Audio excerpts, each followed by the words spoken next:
सबसे पहला रिएक्शन क्या है? आपने इतनी अच्छी जीत जो दर्ज की है, क्या कहना चाहेंगे? प्रभु एकलिंगनाथ के श्री चरणों में प्रणाम करते हुए मेवाड़ की जनता, उदयपुर लोकसभा क्षेत्र के 8 विधानसभा क्षेत्रों की जनता जनार्दन, कार्यकर्ता बंधु और जितने भी जिन्होंने साथ दिया, तो परिवारजन और सभी को प्रणाम करता हूं सबसे पहले। और जो विषय थे, माननीय यशस्वी प्रधानमंत्री जी की उपलब्धियां थी, विचार था कि राष्ट्रवाद कैसे आगे बढ़े, देश को पहले रखकर कैसे काम करें, इस बात को जब जनता के बीच में रखा तो पूरा आशीर्वाद मिला। मुझे लगता है इसमें काम करने की भी गुंजाइश है और जनता जनार्दन के बीच में रहकर एक कार्यकर्ता भाव से लगातार जुड़े रहेंगे, ये कहूँगा। रावत साहब, पूर्व नौकरशाह से वर्तमान जनप्रतिनिधि का जो सफ़र है वो कैसा रहा, उस पर क्या आप कहना चाहेंगे?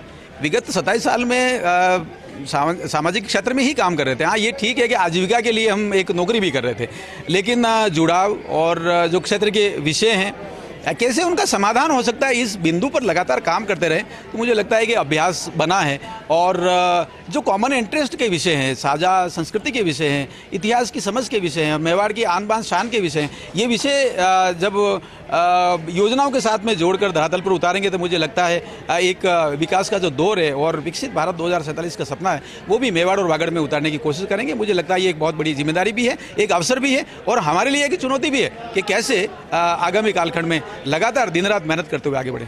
उदयपुर लोकसभा के लिए आपने क्या पैमाने सेट किए हैं जिनको लेकर आप आगामी 5 वर्षों में काम करना चाहेंगे? और प्रधानमंत्री मोदी ने कहा कि हम 100 दिन का रोड मैप रखने वाले हैं, तो आपका 100 दिन का रोड मैप क्या होगा?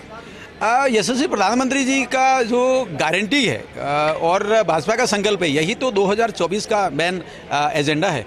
और 100 दिन की कार्य योजना, 180 दिन की कार्य योजना, उन विषयों पर क्या होना है ये तो माननीय यशस्वी प्रधानमंत्री जी के मार्गदर्शन विषयों को आगे बढ़ाएंगे। लेकिन मुझे लगता है कि उस डॉक्यूमेंट को जब पढ़ते हैं 76 पेज का, तो मेवाड़ के विकास की, वागड़ के विकास की बहुत सारी धाराएं, बहुत सारे विषय, बहुत सारे इश्यूज नजर आते हैं। उन विषयों को लगातार शासकीय योजनाओं में और अगर आवश्यक हुआ तो संविधान की जो अनुच्छेद 275 है, अनुसूचित क्षेत्र के विकास के लिए स्पेशल प्रोजेक्ट बनाने की, उस दिशा में जब आगे बढ़ेंगे तो मुझे लगता है बहुत गुंजाइश है, बहुत काम करने की बात है। कोशिश करेंगे 24/7 अप टू 2047 काम करेंगे।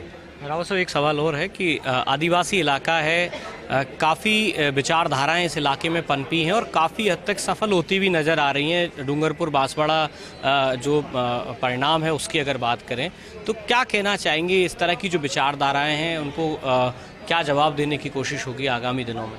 मुझे लगता है मिशन तो एक ही है, विकसित भारत 2000।